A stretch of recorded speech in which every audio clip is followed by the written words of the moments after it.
Ever wondered how childhood trauma can shape your personality? This is a question that almost every therapist has been trying to get an answer to. When we explore childhood trauma, it's clear childhood hardships made you the person you are today. Either physical or emotional trauma can shape your behavior, the way you think, your personality, and even expose you to some mental disorders. Let's see how childhood trauma can shape your personality.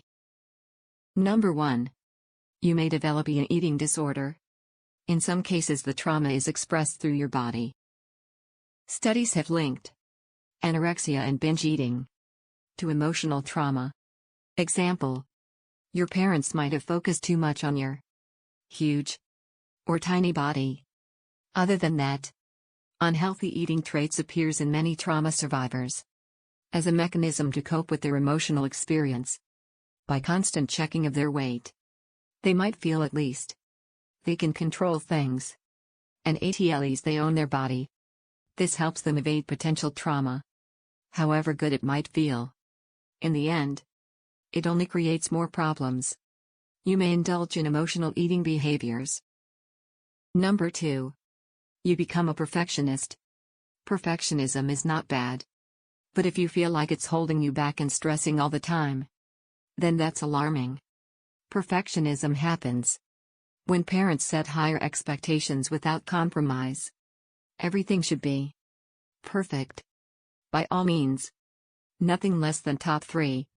They don't care if you are done with your homework. You just have to study for some more time. You messed on this. You messed on that. If your parents were like this, you just exhaustion. That comes from feeling not good enough for them.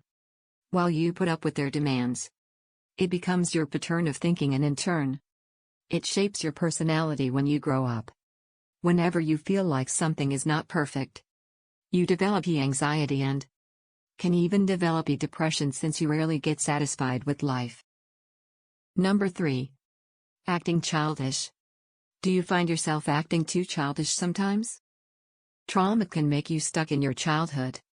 You may experience feelings of guilt, shame, humiliation, and extreme fear, which can hold you back.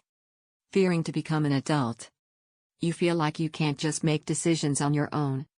You won't be able to handle adult life, like paying rent, paying bills, raising a family, and much more. Due to this, you might feel so overwhelmed, and you go back to your inner child for help. This is what I refer to as regression, a psychological defense mechanism where one goes to childhood behaviors to help them cope with ego-threatening situations, doing things like throwing tantrums, talking like a baby, and so on. This can be a sign of a serious mental disorder, though sometimes it's temporary. Remember, you can still live your life to the fullest despite all that.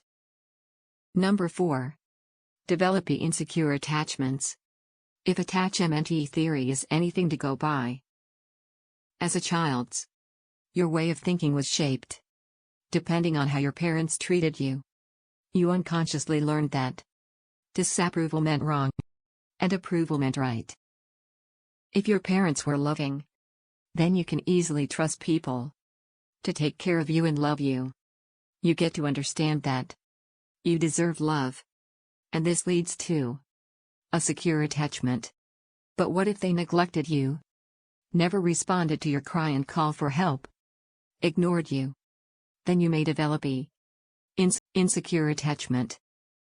You may end up feeling worthless and feel like other people don't care about you, or you are always preoccupied with fear of rejection. Insecure attachment happens in 3 ways. 1. Preoccupied. In this type you may lose worth and always feel hurt and undeserving love. But you always want attention. You always want approval from people, and can do anything to get that. Number 2. Avoidant. You may feel independent, hence no need for people to help you, since your parents may never have cared, and in turn, you understand that People are naturally bad and you don't want to be around anyone. You can share your feelings. The last is disorganized. Most people with this type of attachment had parents who were on a borderline. One moment things look good. The next minute, they mull insults on you. With this type, your self-image is affected. You are not sure of yourself. How did the childhood experiences affect you? What is your coping approach? The examples highlighted are just meant to help you understand yourself. You can share your experience in the comment section. Don't forget to subscribe, turn on the notification bell, like,